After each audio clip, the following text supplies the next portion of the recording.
You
dwell in the songs that we are singing, rising to the heavens, rising to your heart,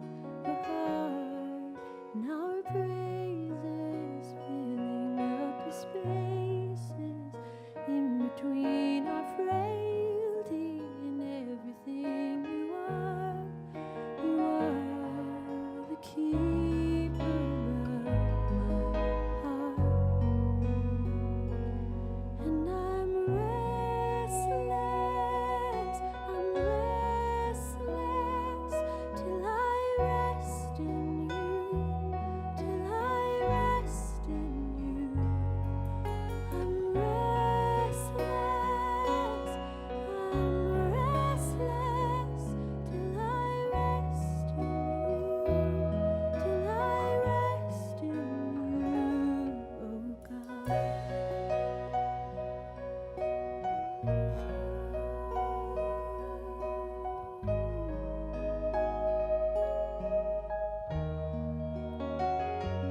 Oh, speak now, for my soul is listening. Say that you have saved me. Whisper in the dark, 'cause I know you're more than my salvation. Without you, I am restless. Show me who you are. You're the keeper of my heart, God. You are the keeper of my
Let's pray together.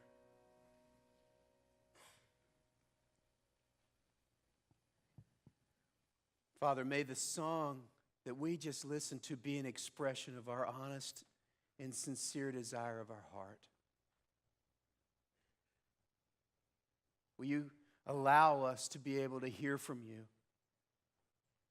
Will you calm us, still us from the week of pursuing meaning and money and all of the things that this world says it will offer? But we admit and confess to you now that we are restless in all of those arenas. We don't find our rest, and we long for it to be found in you. May we hear your still small voice this day. May you have your way. May you use this time to exalt Christ so that we would be changed and he would get glory. We commit our time to you for that purpose in his wonderful name. Amen. We are now to the final third of the story. The last section of the story where Christ is born, and then the life and ministry of Jesus Christ and the things that came after him. So if you're coming back from Easter, we're thrilled that you're here. If you're just joining us, that's fine. And the rest of us hopefully have been doing our reading. We're on chapter 22 in this thing, and we are strangely enough, in April, we are at the birth of Christ. And it's a very strange time and in terms of trying to get into it. But I will tell you that when you take a look at when somebody's born, you can know a lot about them. I mean, just the different eras that people are born into tells us some things about the environment that they're raised in and some of the things about what was going on around them. In fact, I would tell you that in this room right here, we have lots of people over in the theater. Good morning, theater. Didn't mean to forget you guys. We have lots of people in different eras. And now, what I'm going to do this morning is incredibly general. It's also incredibly biased. I get to talk about how I see the different eras, and so you're going to see them completely differently. And as I show some of these things, you're going to say, well, you don't even know a thing about my era. I admit that up front. I mean, I am a product of my era, and so I'm going to share with you the things that I kind of think about and the songs that I remember. But you can kind of have your own. So just for fun, I'm going to take the era, and I know these categories, you're going to hate the categories, but I've divided everybody in the room into 4 categories. Okay? So pre-1945, if you were born 1945 or earlier, would you raise your hand? Okay, thank you. You guys are all going to be in the first category. Okay, from 45 to 65, would you raise your hand if you were born in that category? All right, good. Now, 65 to 85, would you raise your hand if you were born in that category? Okay, those two groups. Okay, yeah, I know. Yeah. Never mind. And then from 85 until now, born in that category. Okay, great. All right, fantastic. So what I want to do is I want to kind of walk you through that era so that I can show you some of the different things and just how we perceive things. For example, when we started our set, those of you who were here when we started, I didn't mean to make 2 digs at you guys at once, but I mean, they started a deal going, dun, dun, dun, dun, dun, dun. You remember that part? And then we sang, "Oh, come let us adore him." I thought, we will rock you. I mean, so we're just influenced by different things, and I'm not making fun of you, Mark, wherever you are. Actually, they're over in the theater singing that song they just sang for them. But let's look at this. So the first group that we'll call the Builders from 1925 to 1945, these are the kinds of songs. In fact, it's appropriate that the first song that I share is probably the most famous secular Christmas song ever shared.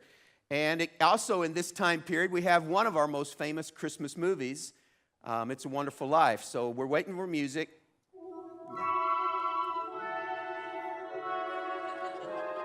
This time period is actually kind of unique in that to sing on the radio, you actually had to be able to sing. And so the people from this category have these wonderful, wonderful kind of voices, very smooth. This next music kind of gives you some of that. And the next movie, Casablanca, is from this time period here. Our next song, I'm going to have to figure out a way to get your attention. There we go. People that actually could sing. Who knows who this is? Frank Sinatra, very good. The politics of this era was pretty much dominated by a guy named FDR. And he kind of dominated this. Now, here's an interesting thing. One of the most famous artists of the time that dominated this was a guy named Hank Williams. And here's some Hank Williams for you, where he's singing about how lonesome he is. So here's an exception. You didn't really have to sing, I guess, to do country back then.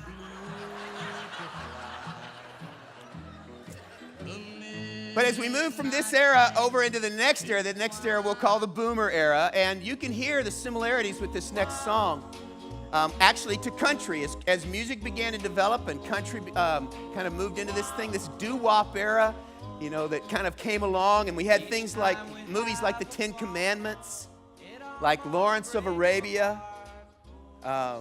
Singing in the Rain, and then music just got blown up by this guy. This guy just blew everything up. And everything changed. He began dancing in ways that they couldn't show on TV. And so that was a big deal. The politics of the time were Eisenhower and JFK was in this time period. In fact, they say one of the major shifts of the history of our country came about when John F. Kennedy was killed, and also when we got invaded by England. By this next group that came over and just changed everything. So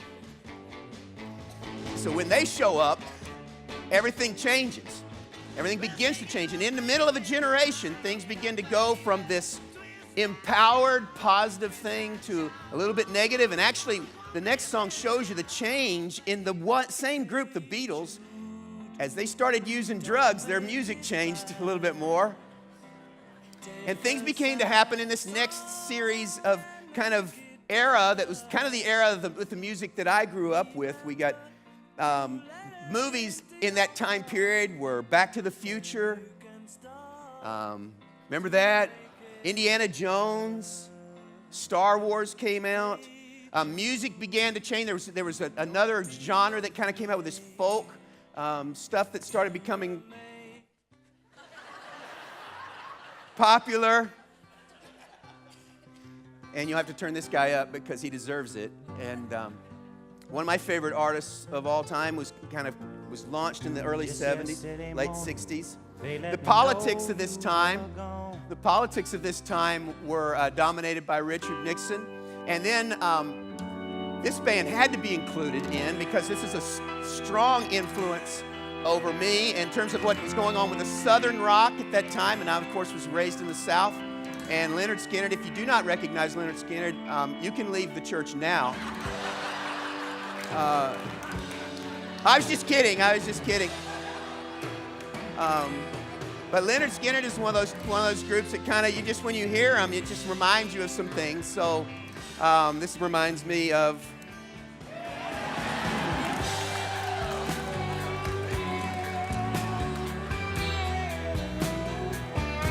All right, anyway, my musical taste began to continue to move towards a rock kind of a bass, and this next song came out right as we got married. And again, this has to be played a little bit louder just so it...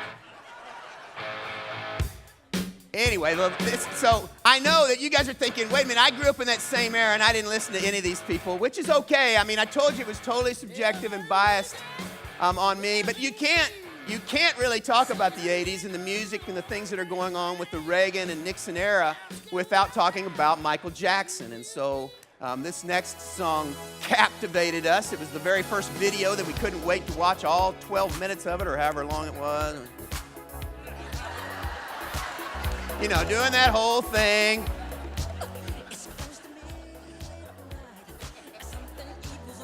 This next era, now, by the way, we had arguments with the band before the service about who should be used and how can you talk, one of the staff members, Dan Perkins, said, how can you talk about the 70s without mentioning Donna Summer? To which I replied, it was easy because my radios have never played more than 3 seconds of Donna Summer ever. I'm sorry if you like Donna Summer, more power to you, that's okay. Now, when we move to this next era, this is difficult because this era had a number of different influences. In fact, I have to say this to you in the 90s. This was pretty good. So I chose songs that I like, but this decade pretty much was void of any musical content, as best I can tell. I mean, Celine Dion was one of the top sellers of this thing, and it's good if you like her, but I just couldn't bring myself to play anything from her. And then here's another one. Pearl Jam was from this era. Great movies out of this time. Forrest Gump. Just a little picture for us. Shawshank Redemption. Schindler's List. One of the best movies of all time. Braveheart. Matrix. Titanic came out, which I felt like I should show because it was such a big deal, but it almost makes me, there's a reflux reaction going on whenever I see that picture. And then, of course, Bill Clinton was the dominant kind of personality in terms of what was going on politically for us. But this would be interesting for you to know as you look back at the 90s. My influence, I was kind of in a different place. And there was an artist that came out in the 90s that was actually is the top album seller of the 90s and second all time, only behind Elvis Presley. And so I was more into this kind of music. Yeah. In fact, if you know it, you can sing along with me. Blame it all on my roots. I showed up in boots. All right, good. Thank you. And so I know that's totally subjective, but I mean, you can see the different influences that happened just in a matter of just a few years. Because of us living in the culture that we live in, the changes happen much more quickly. And I know some of y'all are, right now, you're mad at me because I didn't play your artist, and how did you leave out so-and-so? And I just had to move on. We had to talk about God at some point, so please don't be mad at me about those kinds of things. But I just wanted to show you that when you begin to understand the times of when someone was born, you get some insight into what his life was like.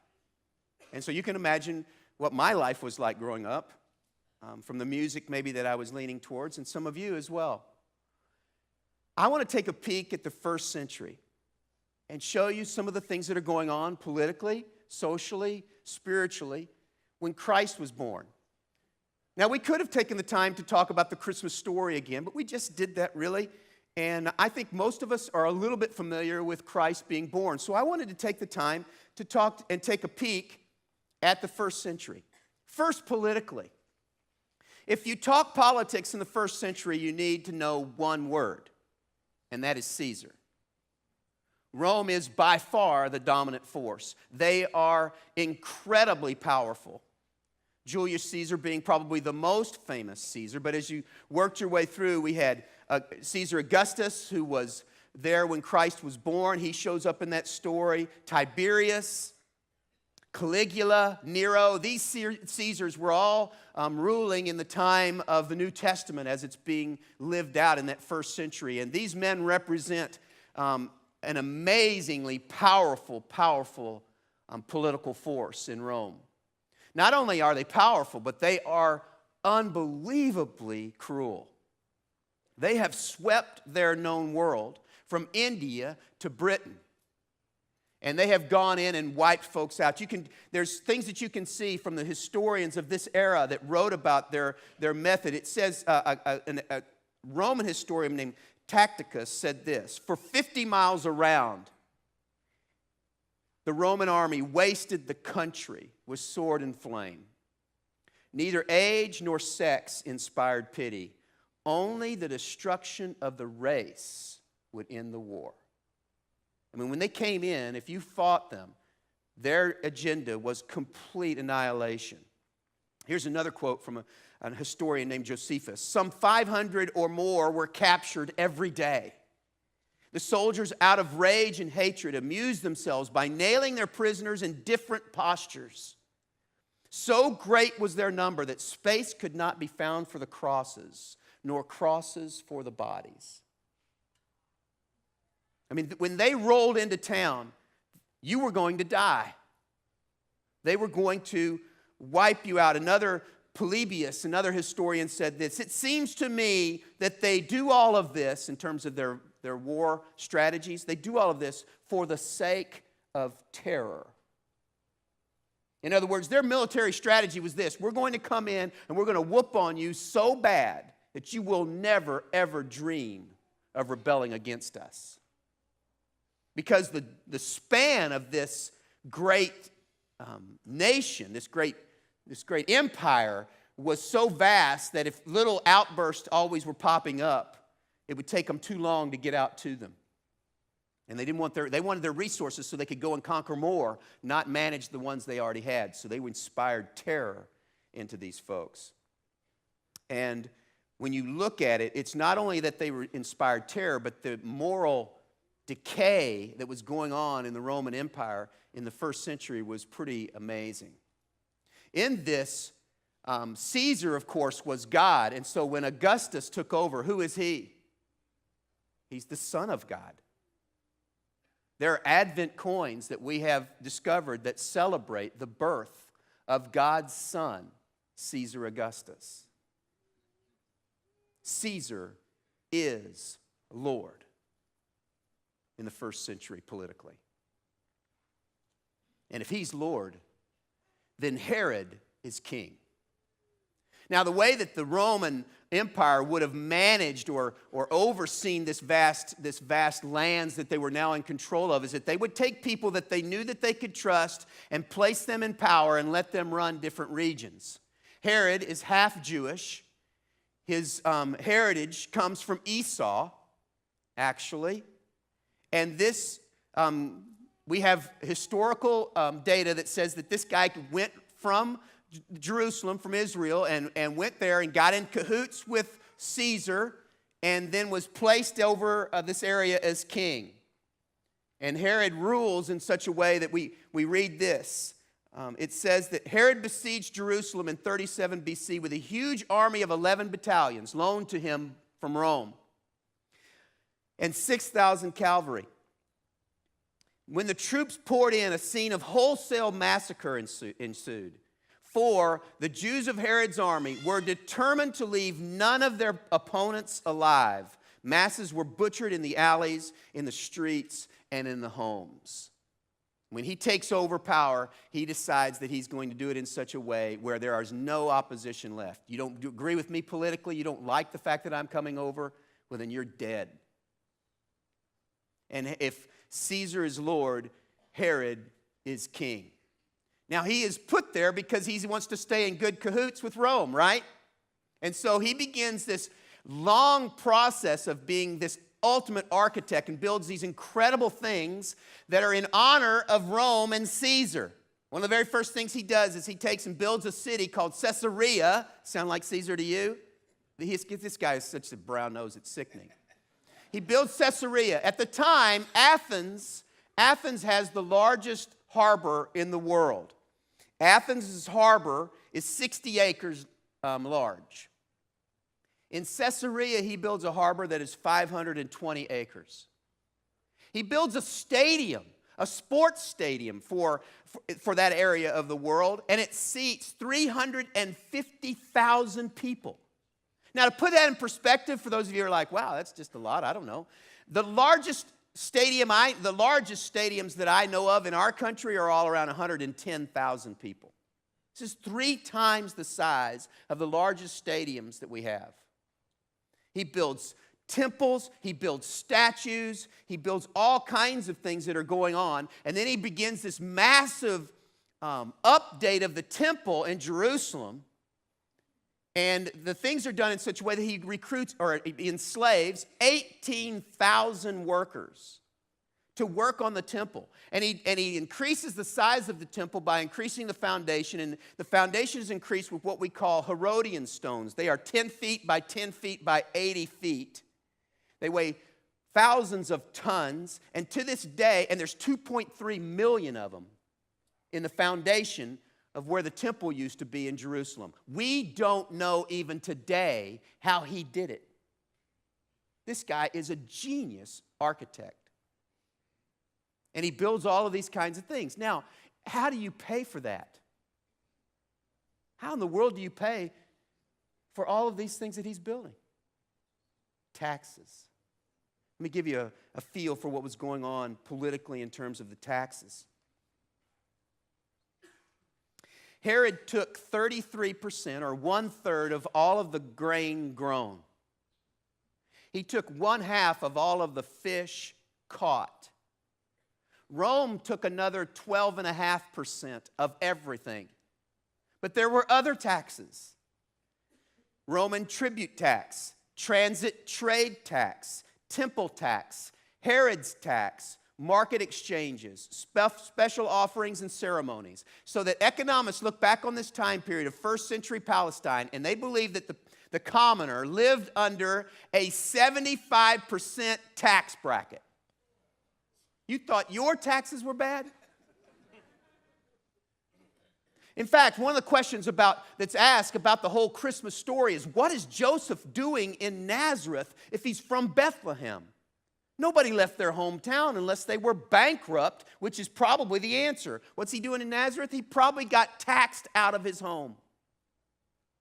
His family lost it somewhere along the way. And so they're living under this kind of oppression. When you think, yeah, Rome was in charge, but it's no big deal. Are you kidding? Herod's in charge, but he was a Jew. Are you kidding? The oppressiveness of the political situation at that time is something that I will promise you none of us in the room would settle for. There would be revolt and massive demonstrations. Herod goes on to lead also. He has 11 wives, 43 children. It's not a good thing to be his wife or his kids. He killed several of his own sons, a couple of his own wives. He walked into a religious ceremony at one point, and the religious ceremony was kind of not going the way he wanted it, so he called his soldiers in and killed every single person there. When he was about to die, just down the hill, Jerusalem's up on a hill, and just down the hill from there is Jericho. And when he was about to die, he arrested some of the most popular religious and political figures in Jerusalem at the time, and he took them down and he had them arrested and held in this little cell down in Jericho. And he said, on the day I die, kill everybody in the room, because I want there to be mourning on the day that I die. This guy is not a nice guy. You get it, don't you? You kind of already knew that, because when he's worried about Jesus being born in Bethlehem, he sends his army there and kills. He says, well, you know what? I'm not sure what the age of the kid is, so let's just kill everybody under 2. Every male child under 2. This guy is ruthless. Socially, in terms of what's going on at the time, we know, if you're familiar with the Christmas story, that there's incredible scandal all around the family of Jesus. You and I cannot even begin to imagine how much scandal there would be if you got pregnant outside of wedlock. There were all kinds of safeguards in the Jewish ceremonies of being engaged and then getting married to make sure the woman was a virgin. And can you imagine the excuse that Mary gives? I didn't do anything. God did this. How do you think that went over with the older women of the town? And they just laughed. In fact, I think it's an act of mercy that Joseph and Mary take the baby Jesus and run to North Africa because of Herod's threats. Because at least there, for a few years, they don't have to worry about all the scandal, all of the things that are going on. You can't imagine. And this scandal, by the way, this scandal follows her all of her life. It'll never go away. We already know that Joseph is poor, that he's not even living in his hometown. when they go on the 8th day in the temple to present Christ and have him circumcised, the offering that they give is the one that is the poorest offering allowed. We know that the poverty that surrounds Christ's early days would have been intense. And we know this affects you. This affects you. Not only what's going on in terms of the family, but also what's going on socially. There are some other things that are going on. First, for the first time ever in the world, there's a common language from country to country. Greek is now the common language. You can write something in one country and then have it read in another country, and everybody will still be able to read it and understand it. Not everybody will be able to read it. Nobody could read. But they could at least understand Greek. There's another thing that's also, Rome wanted there to be travel between countries because they were interested in the trade and the money that could be made. But that also meant that people could travel from place to place. People were exposed to broader expressions of what was going on at the time socially. Now, spiritually, what's going on? The religious climate of that day. Remember, we just read on there that it said that there has been 400 years of silence. They have been waiting the people of Israel have been waiting to hear from God, and there's been nothing for 400 years. Nothing. But not only that, there's a philosophy that comes out of that travel that's allowed, an exposure that's allowed now to broader base as you begin to get exposed to a Greek philosophy. And the Greek philosophy of that day was great at raising the issues and the questions that were very deep and meaningful. But they were very poor at offering any answers. Does that sound familiar? They were great at throwing stones against all that there was, but they weren't very good at offering any kind of meaningful answers. And so even the philosophies that were born in this first century carry the names that are really kind of negative. These philosophies that were called skeptics, stoics, cynics, sophists. All of these lines of philosophy they were being exposed to were all basically raising the question of there's a problem here. And everybody said, yes, there is a problem. But there were no offers of any answers. Also, what's going on religiously is one final thing. And I want to introduce you to one final character, and his name is Annas. Annas becomes the high priest somewhere around 6 A.D. Annas is him or his family is pretty much high priest until the temple falls in 70 A.D. He's high priest, then 5 of his sons are high priest, and a son-in-law is high priest. Now, what's the big deal about that? What's going on religiously is that Annas has established this bazaar, this place where you can purchase animals to sacrifice and exchange your coins. So remember, now here I walk in, I'm 75 to 80% tax base. I finally saved up and scraped enough coin together to come to Jerusalem to go to and celebrate one of the holy days that my faith asks of me. And I show up with my little goat and I say, I'm here to celebrate the Passover. And they say, oh, that goat won't do. You have to use one of Annas' goats. That goat, well, can I trade this goat for one of Annas? Oh, no. That goat won't do. You have to purchase a goat. Okay, well, how much is it? Well, we won't take your money. That's Greek money. That's Roman money. We don't accept that in the temple. You've got to exchange that money for temple money. Oh, well, okay. Is it 1-to-1 ratio exchange? No. For every 2 you give us, we'll give you 1 in return. Now imagine spiritually the environment you're in. You are burdened with the political system of tax. Then you are oppressed by a government that makes you do things. And then you show up, and you're also surrounded by these new thoughts from these Greek philosophers that are raising all these questions but not offering any answers. And then you finally show up and say, maybe I'll get some answers at the temple. And you show up at the temple, and it's been turned, Christ said, it's been turned into a robber's den. You came for answers. The one place that ought to be safe is the temple of Jerusalem. And Annas is running it in such a way that you're getting every word I'm thinking of is not appropriate. You're just not getting treated well.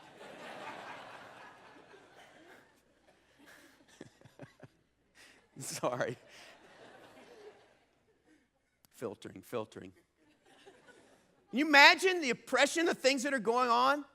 It is in this period that Christ is born. It is at this time, in fact, that Galatians chapter 4 says this. When the right time came. Right time? Really? God sent his son, born of a woman, subject to the law. God sent him to buy freedom for us who were slaves to the law, so that he could adopt us as his very own children. Literally, so that he could impute to us full rights as sons and daughters of his family. Whenever you look at and you listen to the Christmas story and the things that were going on, three things just bust out. And the first one is this. Just when you think it's least likely that God would act, he's probably going to. At the right time? Well, think about it. It might not seem like the right time if you want to be comfortable. But if you want to have influence over a whole empire and able to travel, able to write things down and then have them read 3 countries over in the same language and be understood, that's a pretty good thing. The spread of the New Testament gospel was because of the roads available and the common Greek language. And that our New Testament was originally written in that Koine Greek. At just the right time, seems pretty unlikely. Well, wait a minute. When someone showed up and said, you know what? You are no longer a slave. You are now free. If you're young or you're old, you have equal standing before God. If you're male or you're female, you have equal standing before God. If you know what, here's the deal. You've got an issue that's keeping you from God. And all those questions that the Stoics raised and the skeptics raised, all of those questions, here's the answer. It's Jesus Christ. No wonder they started calling the message of Jesus Christ good news. In that environment, it is incredibly good news. For us, you're saying, well, set free? Heck, I'm already free. Equal standing? Mom already got equal standing. I got laws that protect all that. It's not as good unless you understand the separation between you and a holy God. Only then does it become good. But every aspect, socially, politically, spiritually, every aspect of the gospel was great news that first century. Just when you think it's the wrong time, my experience has been God acts. Just yesterday, I got gut punched. I got terrible news.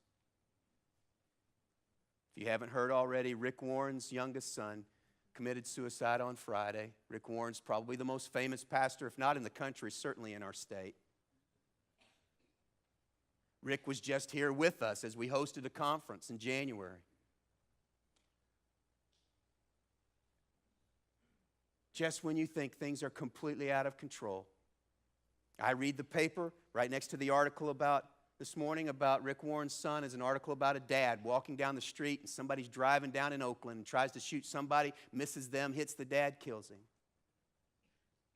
Just when you think God has lost control, it is completely spinning unchecked. Get ready. He's about to move. He's moving among us even now. I wrote this down. Just some of the decisions from last week's message and time that we had together on Easter. I wrote down some of them. Some of you marked the fact that you made a decision for Christ and you included your birthday. Here are the ages of some of the decisions. Only a portion of them. 30, 14, 43, 19, 44, 15, 17, 27, 36, 24, 16, 24. Just when you think nothing's happening, God's Spirit slides in.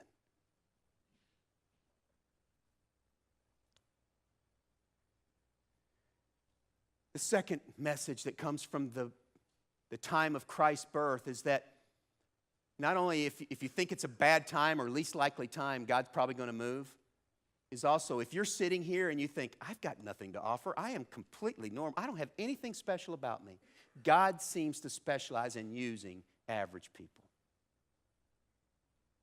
In fact, let me say it this way. If you're here and you're above average, you're in trouble. But if you're here and you're thinking, I ain't got really much to offer other than myself. I surrender my heart to you, God, but I don't have much to really give. That puts you in perfect company. I get it. Average height, average shoe size, average intelligence, less than average hair. I get it. I don't want to be that. I spent the first 25 years of my life believing I was supernatural, believing there was more to me than that. Come on, you guys did too. Then about 25, 35, I started realizing, dang, I'm average. And then from 35 on, I've been embracing that fact that God seems to be okay with average people who surrender to Him. If you're here and you say, I got nothing to offer, you're perfect for the job. When you think God's not going to act, be careful. He's probably about to. If you think you're disqualified because you don't have enough to offer, you've missed it. The Christmas story screams that God uses average people. And then one final thing is that God has forever bridged the gap between men and women and Himself. Christ came at just the right time, in just the right setting, so that He might die and buy us back. Redeem us. Pay a debt we could not pay, and it is forever bridged. The good news is still good news. And we have to be willing in this time when everything else is so restless and seemingly out of control, we have to be willing just to offer ourselves and to be able to do that. There's a verse that talks about that adoption that was mentioned in Galatians. In Romans chapter 8, it says this, so you have not received a spirit that makes you fearful slaves. Instead, you received God's Spirit when He adopted you as His own children. Now we call Him Abba, Father. For His Spirit joins with our spirit to affirm that we are God's own children. Faith in Christ forever bridges the gap between us and God. Let's pray together. Lord, as we pause, I am all too familiar with